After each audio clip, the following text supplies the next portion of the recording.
హృదయంలో ఉండేటువంటి రకరకాల సంస్కారాల రూపంలో వాటిని పేర్చింది. అందుకే ఈ చిప్, కంప్యూటర్ చిప్లో ఉన్న మెమరీ చిప్ అప్పుడప్పుడు బయటకు వచ్చి రిమైండింగ్ అన్నట్టు ఇది కూడా అనుభవించట్టు చేసావు కదా, అనుభవించు, పుణ్యమేనా అంతే. అనుకోకుండా ఐశ్వర్యం పడుతుంది, అనుకోకుండా అనేక అదృష్టాలు పడతాయి. పిల్లకి పెళ్లి కాక 10 ఏళ్ళు వెతుకుతుంటే అద్భుతమైన సంబంధం వస్తుంది, మనం ప్రయత్నం చేయకుండా. ఎంత మంచి సంబంధం వస్తుందని అనుకోలేదండి, అదృష్టం అది కలిసి వచ్చింది, ఆ సమయానికి కలిసి వచ్చింది. దాన్నే అదృష్టం అంటారు. అక్కడ వాడాలి అదృష్టం అన్నప్పుడు, ఎక్కడ పడితే అక్కడ వాడకూడదు. మనకు దృష్టం స్పష్టంగా ఉంటే అదృష్టం అనకూడదు. ఏది అదృష్టం అంటే మన కారణం తెలియకపోతే, ఈ జన్మలో దానికి సంబంధించిన కారణాలు ఏవి కనపడకపోతే అది అదృష్టం, అది చెడైతే దురదృష్టం, తప్పేం లేదు.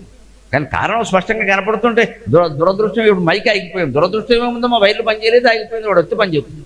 దాని దురదృష్టం ఏంటి? మన నమ్మకాలు ఇలాగే ఉంటాయి. ఆ పిచ్చి నమ్మకాలే వదిలిపెట్టాలి. సరైన శాస్త్రీయంగా మతాన్ని అర్థం చేసుకోవచ్చు మనం హాయిగా, ఇబ్బంది. ఈ మొత్తం కర్మఫలాలని మన హృదయంలో బంధించింది ఆవిడ. చిన్న చిన్న చిప్స్ అంటే రేకుల రూపంలో.